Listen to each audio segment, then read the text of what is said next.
Queridos hermanos, para aquellos que gustan tomar nota, el propósito del sermón del día de hoy es poder disfrutar de ser miembros de la familia de Dios. Bien, propósito, disfrutar de ser miembros de la familia de nuestro Señor. Y el texto nos invita a observar 3 escenas o 3 puntos.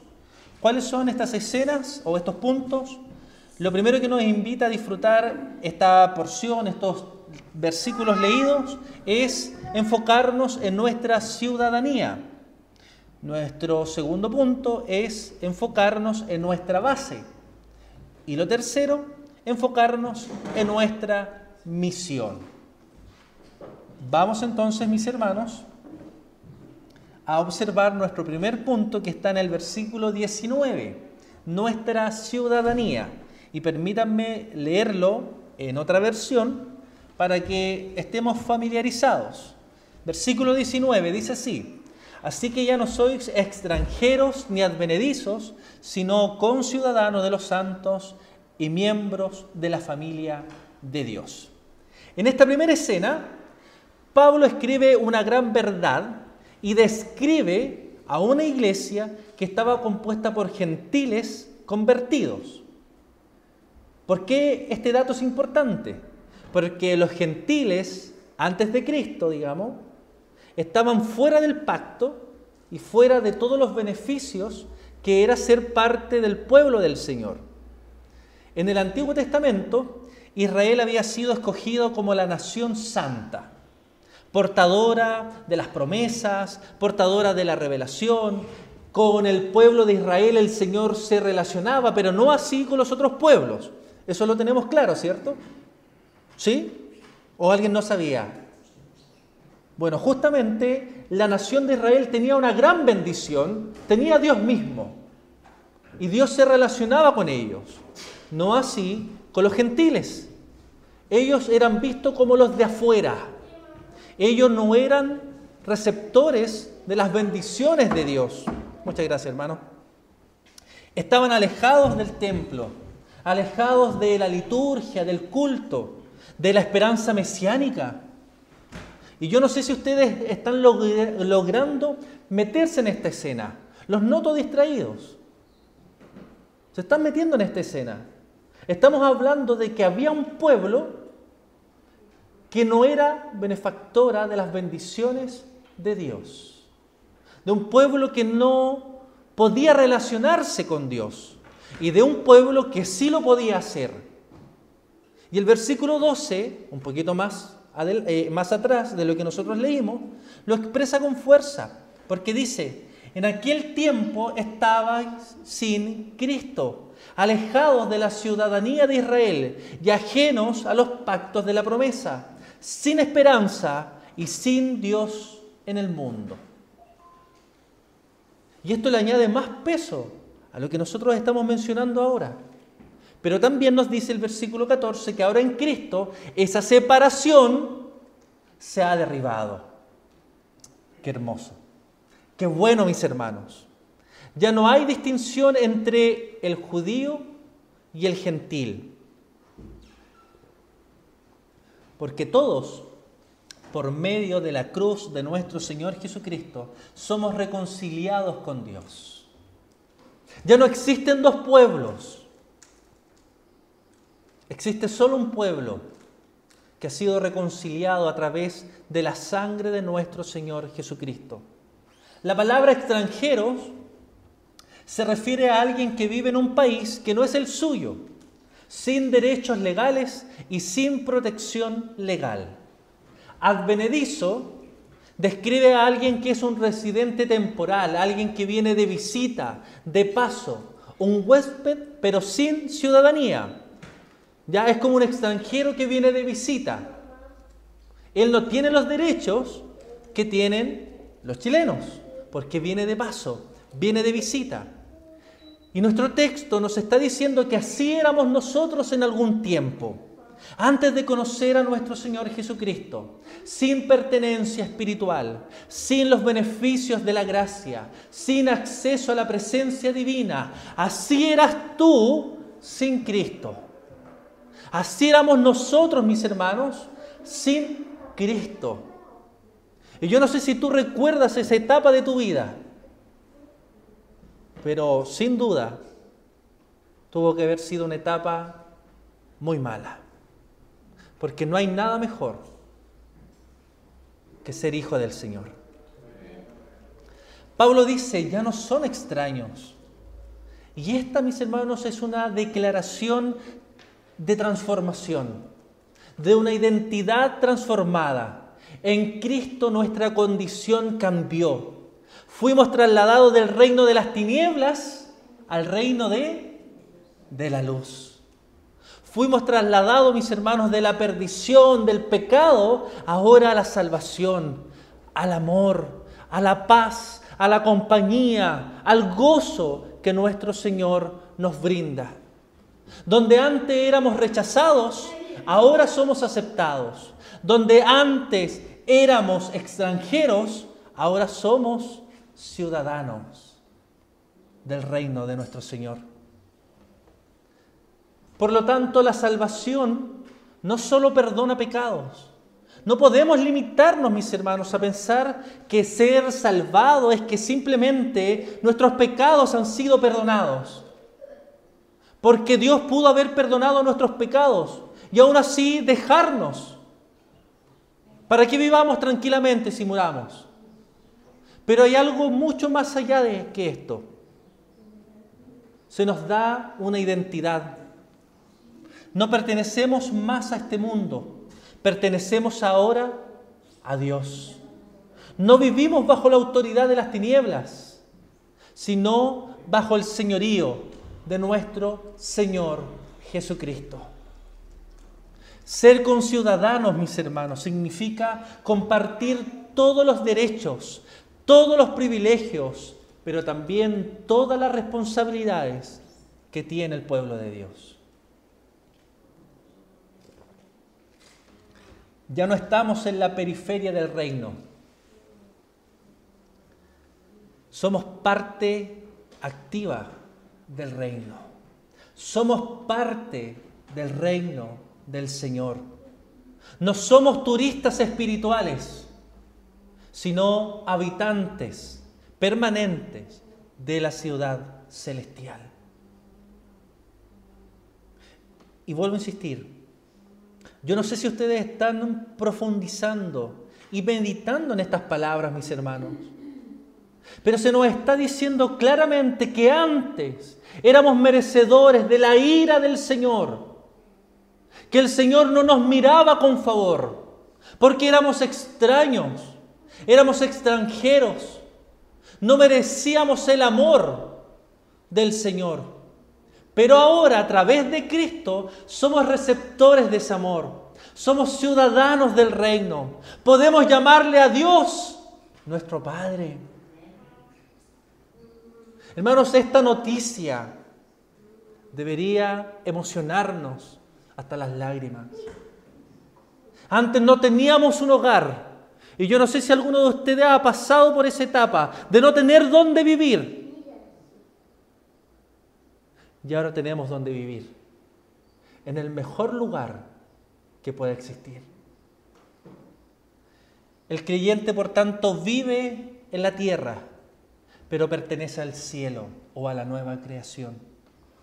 Sus valores, sus prioridades, su esperanza no está aquí, no está en este mundo, sino en el reino del Señor.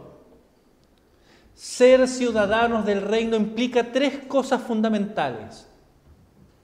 Que hoy tenemos una nueva identidad. Ya no soy del mundo, ahora soy de Cristo. Ya no sigo las cosas del mundo, ahora obedezco la palabra del Señor. Ser ciudadano del reino, mis hermanos, implica tener una nueva lealtad. Mi fidelidad es hacia el Rey, no al sistema terrenal. Yo obedezco al Señor, no a este mundo. Ser ciudadanos del reino implica una nueva conducta. Debo vivir conforme a las leyes del reino, no a las pasiones de este mundo. Ser ciudadanos del reino es una transformación completa, mis hermanos. Cuando no estabas en el reino, caminabas hacia la perdición. Caminabas hacia un abismo. Pero cuando Cristo salió a tu encuentro, ahora caminas hacia la cruz. Y cada vez que caminas hacia la cruz, tu ego muere. Tu arrogancia muere. Tus pecados deberían estar muriendo porque te estás acercando más al Señor.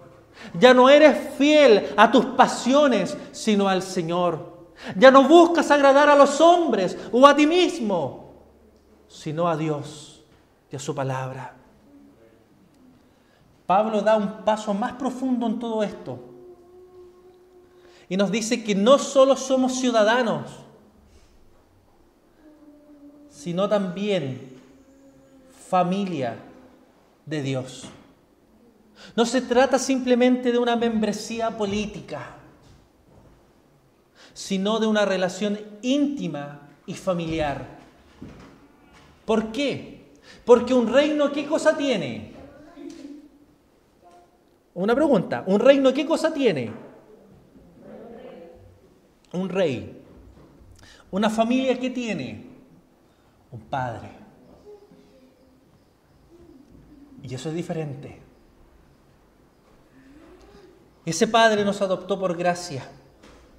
Romanos 8:15 dice: habéis recibido el Espíritu de adopción, por el cual clamamos, Abba, Padre. Que algunos traducen como papito. Pero no es tan solo, mis hermanos, hablar en diminutivo. Lo que se nos está diciendo es que ahora podemos tener una relación íntima, así como un hijo con su padre. De confianza, de seguridad, porque ya no somos extraños, ahora somos familia de Dios. Te hago un par de preguntas. ¿Vives entonces como ciudadano del cielo o como un turista espiritual? Tu manera de hablar, tu manera de decir las cosas, de pensar, tu manera de decidir, tu manera de tratar a otros, ¿refleja la cultura del reino, de este mundo o del reino celestial? ¿Vives como hijo del Padre celestial o como un siervo temeroso que no conoce a su Señor? ¿Vives con temor o vives en seguridad?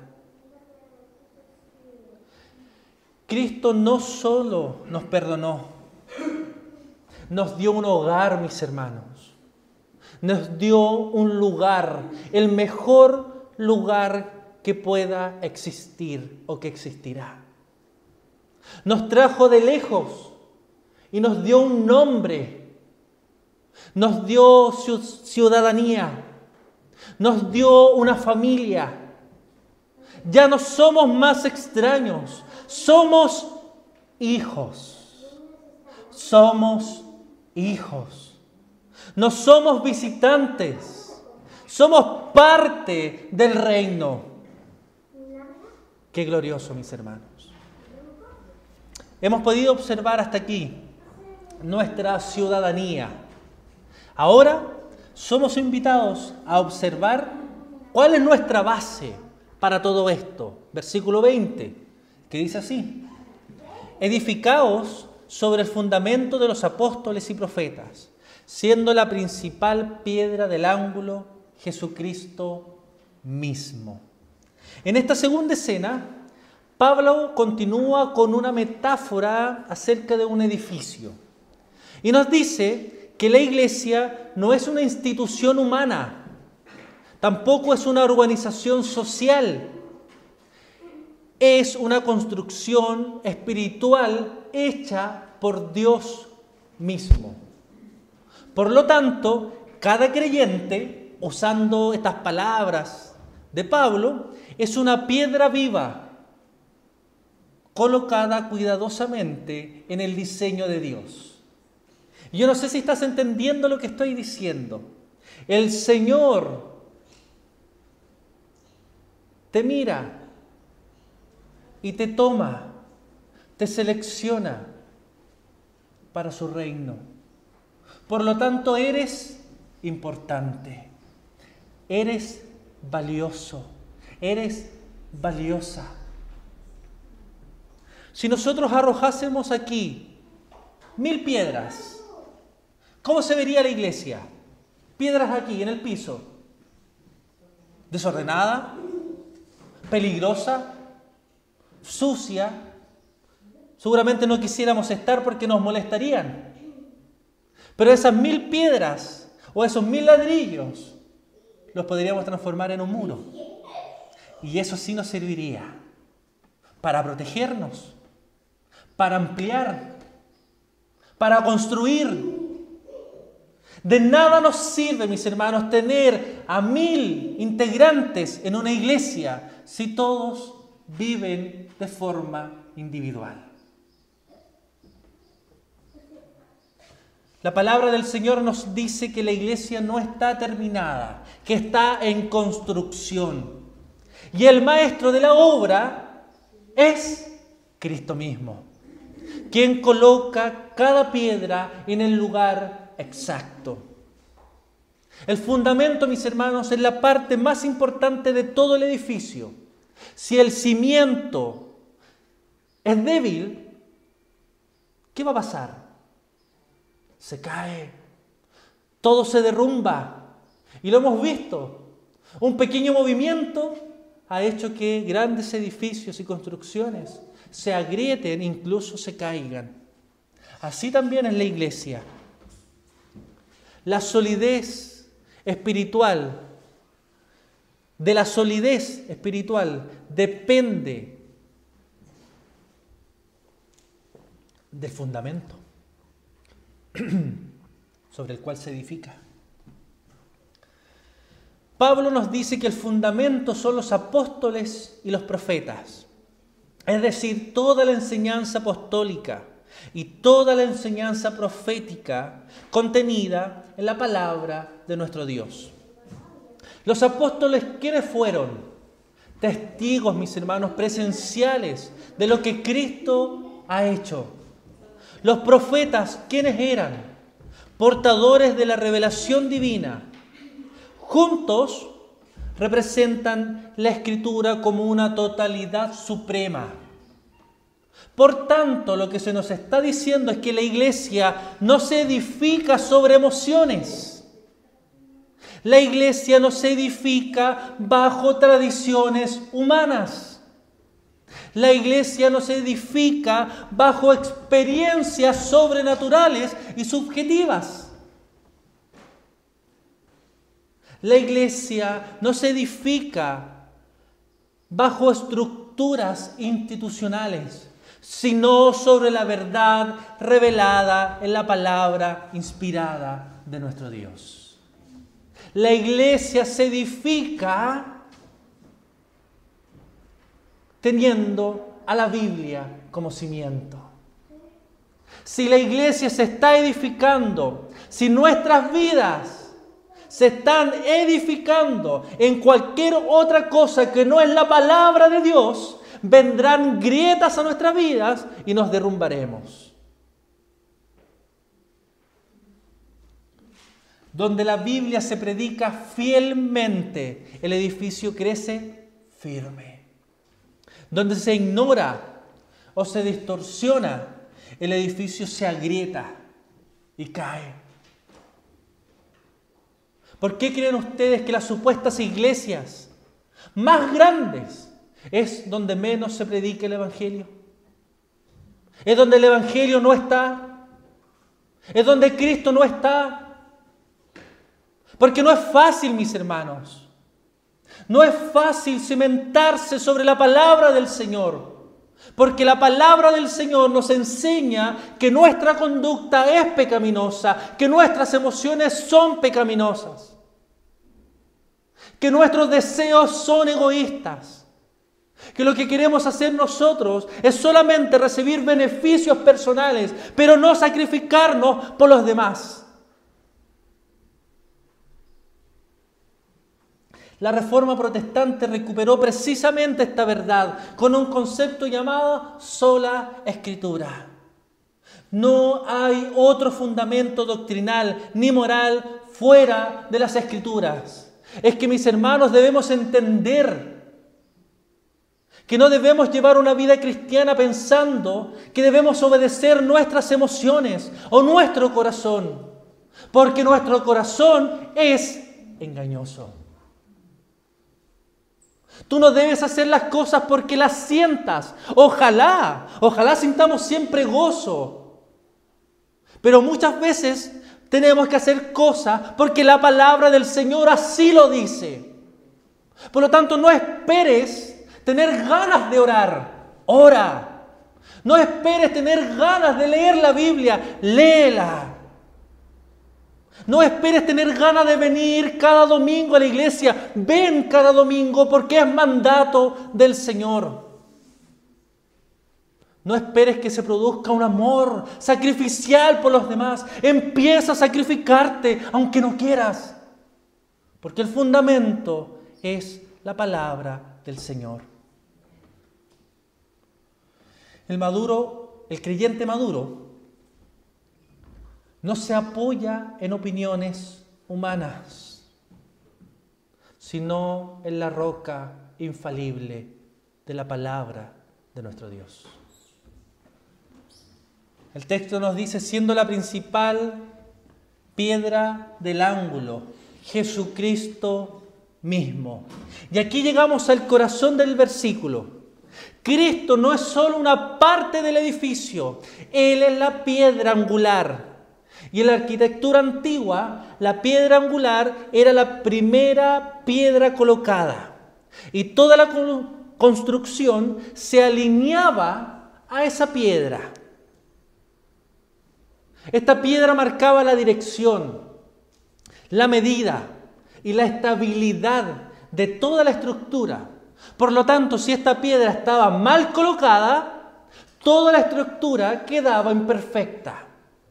Pero si la piedra angular estaba en una buena posición, toda la estructura permanecía firme. Y así es Cristo para la iglesia, una piedra angular. Él no solamente inicia la obra, mis hermanos, sino que Él la sostiene, Él la orienta y Él la une. Porque si Él no fuese el cimiento, créame, ninguno de nosotros estaría aquí. Porque nosotros la destruimos. Porque nosotros la desordenamos. No unimos. Si la iglesia pierde su alineación con Cristo, pierde su forma y su propósito. Mis hermanos, si no estamos obedeciendo al Señor, estamos perdiendo nuestro norte.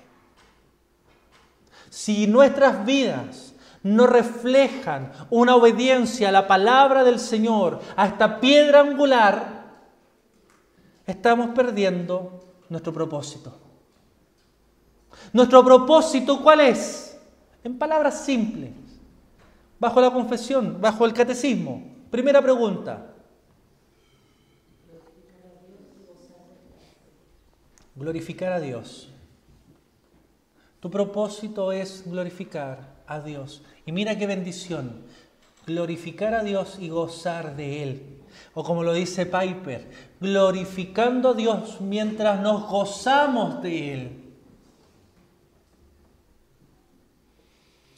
Una iglesia centrada en Cristo no se define por su tamaño, sino por su fidelidad. Donde Cristo, mis hermanos, es la piedra angular, pensemos en esto, donde Cristo es la piedra angular, la predicación exalta su cruz, su persona, no a individuos, sino que a Cristo. Donde Cristo es la piedra angular, la adoración glorifica su nombre. Adoramos porque Él se lo merece y no para satisfacer nuestros gustos personales. Donde Cristo es la piedra angular, La comunión refleja su amor. ¿Cómo está nuestra comunión? ¿Cómo está nuestra unión con otros creyentes y con otros cristianos? Donde Cristo es la piedra angular, la misión se continúa de predicar el Evangelio a toda lengua y a toda nación. Pero cuando Cristo deja de ser el centro, surgen grietas, surgen doctrinas adulteradas, surgen vanidades humanas. Mis hermanos, no es posible que nos separemos porque pensamos de una forma diferente, incluso en cuestiones teológicas. No puede ser que tú dejes de adorar al Señor porque tienes otro pensamiento. El templo pierde su simetría porque dejó de mirar la piedra angular. Tú pierdes tu centralidad, pierdes tu norte, pierdes tu propósito si dejas de mirar a Cristo. Amada iglesia, Dios nos llama a volver al fundamento, a reafirmar que Cristo y su palabra son nuestra base inamovible. Todo lo demás, las estructuras, los ministerios, los nombres, las costumbres, pueden cambiar, pero la roca permanece para siempre. Cristo permanece para siempre. Su palabra permanece para siempre. No hay seguridad fuera de Cristo. No hay una base sólida fuera de Cristo. No hay crecimiento sin su palabra. No hay gloria sin fidelidad al fundamento. Cristo. Que el Señor nos ayude a ser una iglesia firmemente edificada, bien alineada con Cristo y su propósito. En este punto, mis hermanos, hemos observado nuestra base como cristianos. Ahora veremos nuestra misión, versículos 21 y 22, en quien todo el edificio, bien coordinado, va creciendo para ser un templo santo en el Señor, en quien vosotros también sois juntamente edificados para morada de Dios en el Espíritu. En esta tercera escena, vemos que Pablo, después de hablar del fundamento, nos indica cuál es el resultado. Y el resultado es que es una iglesia que está viva, una iglesia que crece y una iglesia que se expande. La iglesia no es un edificio estático, sino una obra en progreso. Justamente la expresión todo el edificio bien coordinado indica algo que es relevante. Indica unidad y armonía. Es decir, mis hermanos, la iglesia, o supuestamente la iglesia, no debería haber competencia entre las piedras, porque todas dependemos unas de las otras. No debería haber competencia por nuestros dones, porque todos los dones que el Señor coloca en su iglesia son necesarias para que vayamos creciendo de una forma correcta. Necesitamos gente que enseñe, necesitamos gente que sirva, necesitamos gente que tenga conocimiento en otras materias. ¿O acaso a ustedes les gustaría una iglesia de puros predicadores? ¿Cómo sería el ego? ¿O de puros servidores? ¿Qué aprenderíamos? Cada creyente, con sus dones y su función, contribuyen al todo. Dios, mis hermanos, no usa piedras sueltas. Dios no usa a creyentes aislados. Él construye comunidad. Él nos llama a la unidad. El Espíritu Santo une a los creyentes. Él es el que produce cohesión. Él es el que produce amor. Produce un propósito en común. Querido hermano, ¿cuál es tu propósito? ¿Cuál es tu propósito individualmente? Algunos pueden decir tener familia, casarme, tener un hijo, terminar una profesión, cambiarme de trabajo. Y eso está súper bien. Cada uno de nosotros tiene sueños, anhelos, deseos. Pero hay un propósito que debemos tener como cristianos. Es adorar al Señor y glorificar su nombre. Si tú no estás teniendo ese propósito en tu vida, estás siendo cualquier cosa menos cristiano.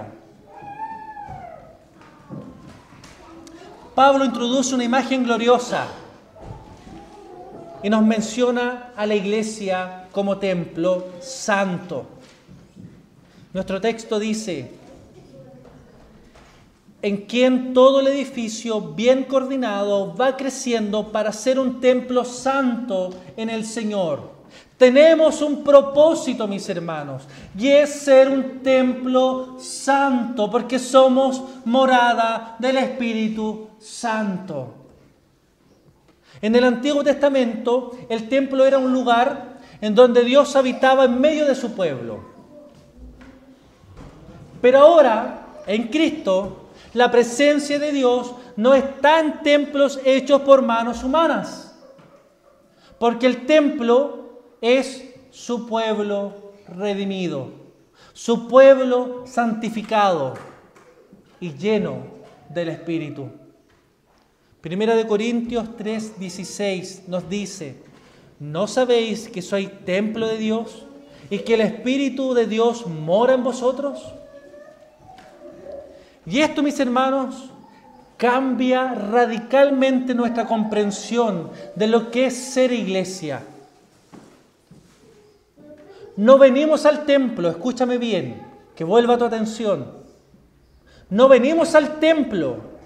Nosotros somos el templo. El edificio físico es solo un lugar que usamos para reunirnos. La verdadera morada de Dios está en los corazones de sus hijos que son regenerados. Una iglesia puede tener buena música, excelente organización, grandes recursos, pero si no es santa, no es morada de Dios. Por eso, mis hermanos, no debemos tener envidia cuando vemos supuestas iglesias grandes que se congregan miles de personas, pero no se está predicando el Evangelio. No debemos tener envidia, porque eso es cualquier cosa menos iglesia. La iglesia que quiere experimentar la gloria de Dios debe vivir en pureza, en obediencia y en consagración. Donde hay santidad, hay presencia. Donde hay pecado, la gloria de Dios se aparta, porque Dios es santo, mis hermanos. Nuestro texto dice: en quien todo el edificio bien coordinado va creciendo para ser un templo santo en el Señor, en quien vosotros también sois juntamente edificados para morada de Dios en el Espíritu. La palabra juntamente nuevamente resalta una unidad orgánica. No somos bloques dispersos, nos necesitamos. Somos miembros que deben encajar unos con otros. ¿Dónde Dios elimina el orgullo? ¿Dónde Dios elimina el egoísmo? ¿Dónde Dios elimina la autosuficiencia? En comunidad. En comunidad, mis hermanos. En comunidad aprendemos a ser más tolerables, a ser más perdonadores, a amar rápidamente, o así debería ser. Y todo esto Dios lo usa para hacernos piedras útiles en su edificio, para que sigamos avanzando en su reino, para que sigamos proclamando su honra, su gloria y su majestad. El crecimiento espiritual no ocurre en aislamiento. La madurez cristiana se forja en comunidad, mis hermanos. Es hora de que empecemos a valorar nuestra comunidad. Es hora de empezar a valorar el poder reunirnos con otros creyentes y con otros cristianos. Es hora de empezar a valorar, mis hermanos, porque no somos autosuficientes. Necesitamos pastoreo, necesitamos apoyo, necesitamos, mis hermanos, que la palabra del Señor more en nosotros. Todo lo anterior conduce a un propósito final: ser morada de Dios. El verbo morar significa habitar permanentemente, no como visitante ocasional. Dios no quiere solo estar contigo los domingos, quiere vivir con nosotros todos los días. ¡Qué privilegio tan sublime, mis hermanos! Es saber que el Dios del universo, el Todopoderoso, está en medio y con nosotros. Pero también esto es una responsabilidad grande, porque somos portadores de su presencia. Por lo tanto, pregunto, ¿cómo está nuestra conducta? ¿Cómo están nuestras palabras? ¿Cómo está nuestro testimonio personal? Nuestras palabras, nuestra conducta, nuestros pensamientos, nuestras decisiones, nuestros sueños deben reflejar al Dios que vive en nosotros.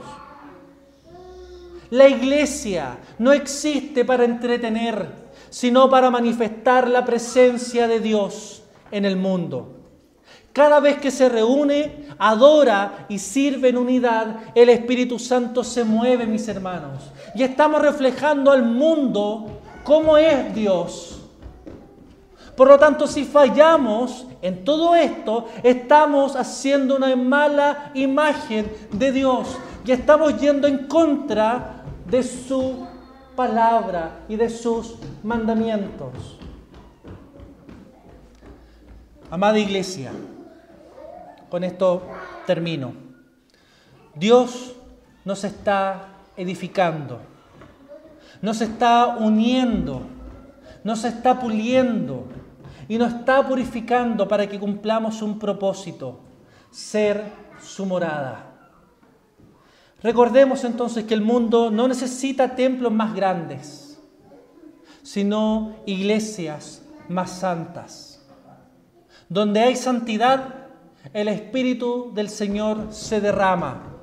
Donde hay unidad, la gloria de Dios se manifiesta. Y donde Cristo es el centro, Dios habita. Que el Señor nos bendiga.